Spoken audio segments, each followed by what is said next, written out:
Assalamu alaikum.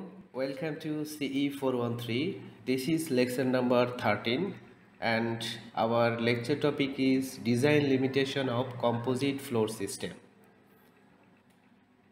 Already আমরা lecture 12-এ যে প্রবলেমটা শুরু করেছিলাম লেকচার 13-এর মাধ্যমে আমরা বেসিক্যালি সেই প্রবলেমটা কমপ্লিট করব।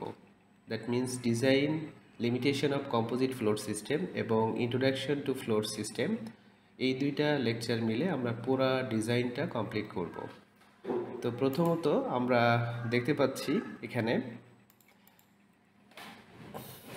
assume that attachment of the deck perpendicular to the beam provides adequate bracing to the compression flange during constructions, thus the beam can develop its full plastic moment capacity.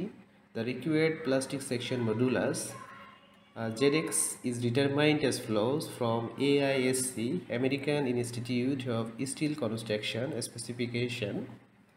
That means আমাদের এখানে plastic section মডুলাসটা বের করতে হবে।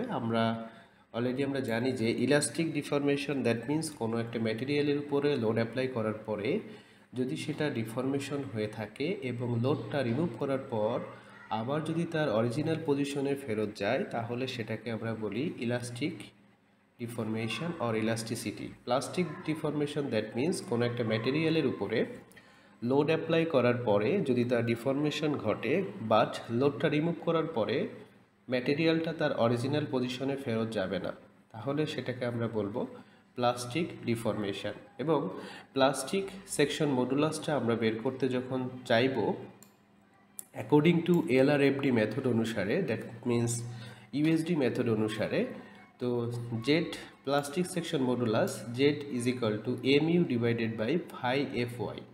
So আমরা already lecture number 12 থেকে জানি MU flexure strength for floor beam system, এর জন্য যে মানটা পেয়েছিলাম 344 কিপ ফিট। এটাকে যদি আমি ফিট থেকে ইঞ্চিতে নিতে চাই তাহলে 12 দিয়ে গুণ করতে হবে, সেটাই করেছি। ডিভাইডেড বাই ফাইয়ের মানটা হচ্ছে ফ্লেক্সার যে রিডাকশন ফ্যাক্টর সেটা 0.90, এফ ওয়াইয়ের মানটা প্রশ্নে দেওয়া হচ্ছিল 50 KHI। সো খুব সহজে জেরের মানটা আমরা পেয়ে যাব 91.7 inch to the power cube. But from AISC manual table 3.2 select W21/50। এখানে যেটা দেখতে পাচ্ছ তোমরা AISC ম্যানুয়াল যে টেবিলটা তোমাদের প্রশ্নে পরীক্ষাতে টেবিলটা দিব না, বাট আমি সেকশনটা বলে দিব। সো সেকশনটা বলে দেওয়ার পরে সেকশনের রেসপেক্টে আমি ZX এর মানটাও আমি প্রশ্নে বলে দিব, প্রশ্নে লিখে দিব। সো এটা নিয়ে তোমাদের টেনশন করার কোনো কিছু নাই। বেসিক্যালি W21/50 এর জন্য ZX এর মানটা হবে, মানে প্লাস্টিক সেকশন মডুলাসটা হবে 110 inch to the power cube, but আমরা পেয়েছি ক্যালকুলেশনের মাধ্যমে 91.7। এবং আমরা যে W21/50 সেকশনটা নিয়েছি তার জন্য আমাদের যে সেল পয়েন্টটা আছে সেটা হচ্ছে 50 PLF, pound per linear feet. যেহেতু আমরা তিনটা উইথের মধ্যে একটা উইথ নিয়ে কাজ করছি, মানে একটা উইথ হচ্ছে 10 ফিট, সো পার ফিটের জন্য 10 দিয়ে ভাগ করলে আমরা বেসিক্যালি হচ্ছে প্রতি ফিটের জন্য আমরা সেল পয়েন্টটা পেয়ে যাব। এখন আমরা 5 PSA পেয়েছি, তো এখন আমাদের ক্ষেত্রে W21/50 এর জন্য আমাদের এই ডাটাগুলো আমি প্রশ্নে তোমাদেরকে দিয়ে দিব। এ এর মানটা 14.7 inch square, I X moment of inertia 984 inch to the power 4। এটা আসলে বেসিক্যালি টেবিল আইএসসি যে ম্যানুয়াল AISC ম্যানুয়াল টেবিল 1.1 থেকে বেসিক্যালি আমরা পাবো। At the end of my lecture আমি তোমাদেরকে বিষয় নিয়ে কথা বলবো। তো আমি বেসিক্যালি তোমাদের এই ইনফরমেশনগুলো তোমাদের প্রশ্নে আমি দিয়ে দিব। এখন প্রি কম্পোজিট ডিফ্লেকশন যদি আমি একটু খেয়াল করি, তো AISC design guide 3 recommends deflection due to concrete plus self weight not exceed the minimum of L/360 or 1 inch। That means এখানে যদি আমি একটু খেয়াল করি যে আমাদের যে ডিফ্লেকশনটা হবে AISC ডিজাইন কোড বলছে অবশ্যই 1 ইঞ্চি ক্রস করবে না, অথবা L/360 ক্রস করা যাবে না। এখানে আমাদের এল এর মানটা আছে হচ্ছে 45 ফিট, এটাকে ইঞ্চিতে আমি যদি কনভার্ট করি 45 × 12, ডিভাইডেড বাই 360, এইটা করলে মোস্ট প্রবাবলি 1.5 আসবে। দ্যাট মিন্স আমাদের এআইএসসি ডিজাইন কোড বলছে যে কম্পোজিট ফ্লোর সিস্টেমের যে রিফ্লেকশনটা আছে সেটার ম্যাক্স রিফ্লেকশনটা 1 ইঞ্চি থেকে 1.5 ইঞ্চির মধ্যে হতে হবে, এর থেকে বেশি এক্সিড করা যাবে না। সো আমাদের এআইএসসি ম্যানুয়াল ডিজাইনের আমাদের ম্যানুয়ালি যদি আমি বের করতে চাই ডিফ্লেকশনটা, তার জন্য যে সূত্রটা, এটা যেহেতু সিম্পলি সাপোর্টের চিন্তা করেছিলাম, সিম্পলি সাপোর্টেডের উপরে লোডগুলো ডিস্ট্রিবিউটেড আকারে এসেছিল এবং তার জন্য যে রিফ্লেকশনটা হয়েছিল সেটার জন্য সূত্র হচ্ছে 5 divided by 384 WL⁴ divided by EI। So এখানে অলরেডি সব মানগুলো আমরা এখানে জানি, যেখানে আমরা বেসিক্যালি যে আমাদের মানটা এসেছে হচ্ছে আইএক্স এর মান আমাদের যে প্রশ্নের যে সেকশনের জন্য যেটা, সেটা ব্যবহার করতে হবে 984। সো WD এর মানটা আমরা জানি যে 0.800 কিপ পার ফিট, এটা লেকচার নাম্বার 12 থেকে পেয়েছিলাম।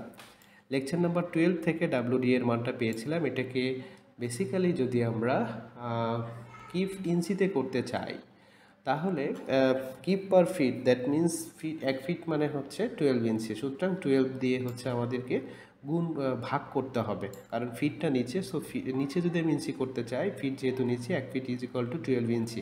সো 12 দ্বারা ভাগ করতে হবে ইন্টু এল হচ্ছে, দ্যাট মিন্স এল হচ্ছে 45 ফিট। সো ফার্স্টে আমাদেরকে যে কাজটা করেছি 45 ইন্টু 12 ইঞ্চিতে কনভার্ট করেছি, বেসিক্যালি এখানে টু দি পাওয়ার 4 হবে, এটা একটু মিস্টেক হয়ে গেছে। সো 40 ইন্টু 12 ইঞ্চিতে কনভার্ট করে to the power 4 divided by 384 into E এর মান হচ্ছে 29,000 KSI kip per square inch এবং আয়ের মানটা হবে হচ্ছে 984। সো আমরা পেয়েছি 2.59, যেটা হচ্ছে আমাদের লিমিটের বাইরে চলে গেছে। 1.5 থেকে 2 এর মধ্যে, 1 এর মধ্যে হতে হবে, কিন্তু আমাদের অনেক বেশি হয়ে গেছে। সো এটা আমরা কিন্তু অ্যাকসেপ্ট করব না। সো আমাদের এইটার জন্য যে কাজটা করতে হবে, এআইএসসি ডিজাইন কোড বলছে যদি এরকম হয় তাহলে আমাদের সিম্পলি সাপোর্টের স্প্যানের ডিফ্লেকশন আমাদের যে ক্যালকুলেটেড যে ভ্যালুটা আছে তার 80% ধরতে হবে এবং এই 80% ধরার জন্য আমাদেরকে স্ল্যাবের উপরে ক্যাম্বার দিতে হবে। ক্যাম্বার মানে হচ্ছে স্ল্যাবের উপরে আমাদের স্লাইটলিভাবে ট্রানভার্স কিছু স্লোপ দিতে হবে, মানে রেইনফোর্সমেন্টটা একটু উঁচু করে দিতে হবে স্ল্যাবের উপরে, তাকে যেটাকে বলে হচ্ছে ক্যাম্বার। ক্যাম্বার মানে transverse slope to the floor system. So এখানে যে ক্যাম্বারটা দিতে হবে, তো যে ডিফ্লেকশনটা পেয়েছি তার 80% করলে 2.07 ইঞ্চি, যেটাকে আমি মোস্ট ইকুয়াল টু 2 ইঞ্চি মতো ধরছি, সো খুব সহজেই আমরা দেখতে পাচ্ছি যে এখান থেকে হচ্ছে আমাদের সেকশনটা আমরা চুজ করব W21/50। সো সেখানে ক্যাম্বারের জন্য আমরা 2 ইঞ্চি ক্যাম্বার দিব আর কি। তো এখন ডিজাইন ফর কম্পোজিট কন্ডিশন, এখন পর্যন্ত আমরা যেটা করেছিলাম সেটা হচ্ছে প্রি কম্পোজিট কন্ডিশনের ক্ষেত্রে। এখন যদি কম্পোজিট সেকশনের ক্ষেত্রে চিন্তা করি, তো রিকোয়ার্ড ফ্লেক্সচার স্ট্রেংথ, তো ফার্স্ট অফ অল আমাদের যে কাজটা করতে হবে, WD এর মানটা যেটা হবে 75 + 5, এটা হলো প্রি কম্পোজিট পজিশনে ছিল। দেন কম্পোজিটের পরে মিসেলেনিয়াসের মধ্যে 10 ছিল, লেকচার নাম্বার 12-এ যেটা আমরা দেখেছিলাম। সো এটার সাথে ইন্টু উইথ হচ্ছে 10 ফিট এবং এটা যেহেতু কিপে আছে, পাউন্ডে আছে, কিপে করতে হলে 1000 দিয়ে ভাগ করতে হবে বা 0.01 দিয়ে গুণ করতে হবে। সো WD এর মানটা পেয়ে যাব। এরপরে WL এর যে মানটা আছে একইভাবে হচ্ছে 100 ফিট হচ্ছে আমরা এখানে অ্যাড করেছি কম্পোজিট সেকশনের, বাট প্রি কম্পোজিট সেকশনে 25 পাউন্ড পার ফিট স্কোয়ার ছিল, যেটা আমরা এখানে অ্যাড করি না। কারণ হচ্ছে লাইভ লোডের যেটা প্রি কম্পোজিট ছিল সেটা হচ্ছে বেসিক্যালি টেম্পোরারি ছিল। সো টেম্পোরারি থাকার কারণে এখানে হচ্ছে আমরা অ্যাড করি নাই, ডিজাইনের ক্ষেত্রে সেটা আমরা অ্যাড করব না। সো একই প্রসিডিউরে দেখা হচ্ছে এখান থেকে লাইভ লোডের মানটা পেয়ে যাব। So LRFD, that means USD মেথডে এআইএসসি ডিজাইন কোড অনুসারে W হচ্ছে 1.2 into dead load plus 1.6 into live load. So খুব সহজেই কিন্তু আমরা WU এর মানটা পেয়ে যাব, যেটা স্ল্যাবের ক্ষেত্রে আমি আগেও বলেছি লেকচার 12-এ।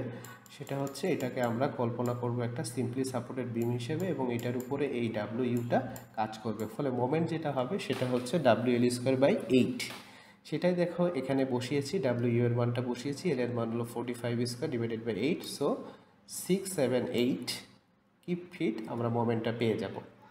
এখন the effective width of the concrete slab is sum of the effective width to each side of the beam center line as determined by the minimum value of the three widths set forth of AISC specification. That means আমরা concrete স্ল্যাবের যদি effective উইথটা বের করতে চাই তাহলে আমাদের কিছু criteria follow করতে হবে। সেটা হচ্ছে আমাদের একটা সাপোর্ট থেকে স্ল্যাবের একটা সাপোর্ট থেকে আরেকটা সাপোর্ট পর্যন্ত যে ডিস্টেন্স, দ্যাট মিন্স স্পানের 8/1 আমাদের ইফেক্টিভ উইথ হবে। প্রথম হচ্ছে স্পেসিফিকেশান, দ্যাট মিন্স আমাদের স্পানের দেয়া আছে 45, তার 8 দিয়ে ভাগ করলে আমরা বেসিক্যালি পাবো হচ্ছে 6 পয়েন্ট সামথিং। বাট একটা স্ল্যাবের ক্ষেত্রে উইথ এদিকে একটা থাকবে, এদিকে একটা থাকবে স্ল্যাবের। এটা যদি একটা স্ল্যাব হয়, এদিকে একটা উইথ, এদিকে একটা উইথ, সো তার জন্য 2 দিয়ে গুণ করলে বেসিক্যালি আমরা পাবো 11.3 feet, 1/2 of the distance to central line of the beam. That means একটা স্ল্যাবের একটা উইথ আর একটা উইথ, সো এটা বেসিক্যালি 10 ফিট ছিল, এটা বেসিক্যালি 10 ফিট ছিল। এই 10 ফিটের অর্ধেক হবে হচ্ছে বেসিক্যালি হচ্ছে আমাদের effective width of the concrete slab. এটা যেহেতু দুই পাশে 2টা উইথ আছে, সুতরাং 2 দিয়ে গুণ করলে আমাদের বেসিক্যালি আসবে হচ্ছে 10 ফিট। সো এই ইফেক্টিভ উইথের ক্ষেত্রে যে মানটা আসলে ছোট হবে সেটা আমরা অ্যাকসেপ্ট করব। সো 11.3, 10 এই দুইটার মধ্যে হচ্ছে ছোট হচ্ছে যেহেতু 10 ফিট, সুতরাং আমরা 10 ফিটটা অ্যাকসেপ্ট করব। So distance to the edge of the slab not applicable for an interior member. আমরা যে স্ল্যাবটা কনসিডার করছি এটা ইন্টেরিয়র মেম্বারের জন্য করছি, সুতরাং এটার জন্য আমাদের এটা অ্যাকসেপ্টেবল বা অ্যাপ্লিকেবল হবে না।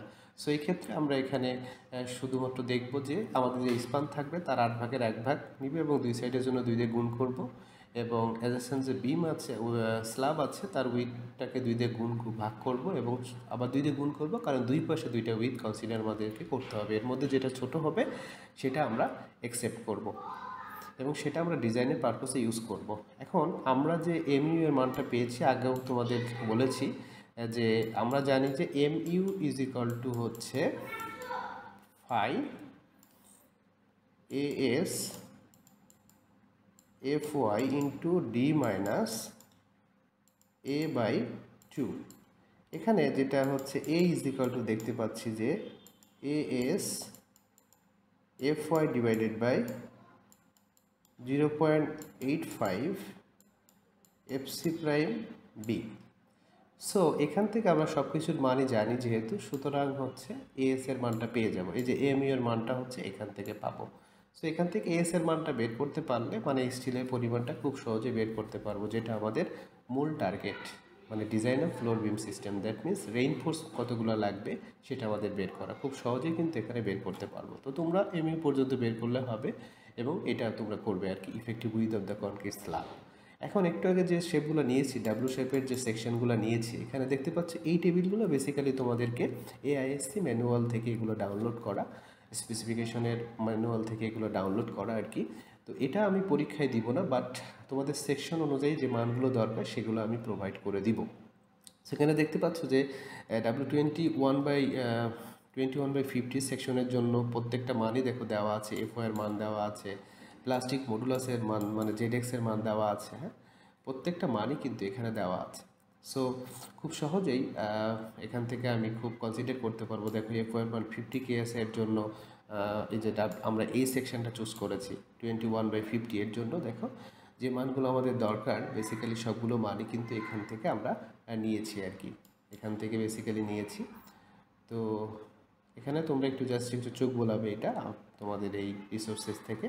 তো এটাই ছিল আমাদের design of floor beam system, যেটা আমি 2টা লেকচারের মাধ্যমে শেষ করার চেষ্টা করলাম, লেকচার 12 and 13।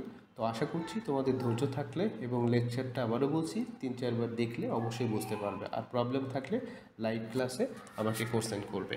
তো সবাই তোমরা অনেক ভালো থাকবে, সুস্থ থাকবে। আল্লাহ হাফেজ।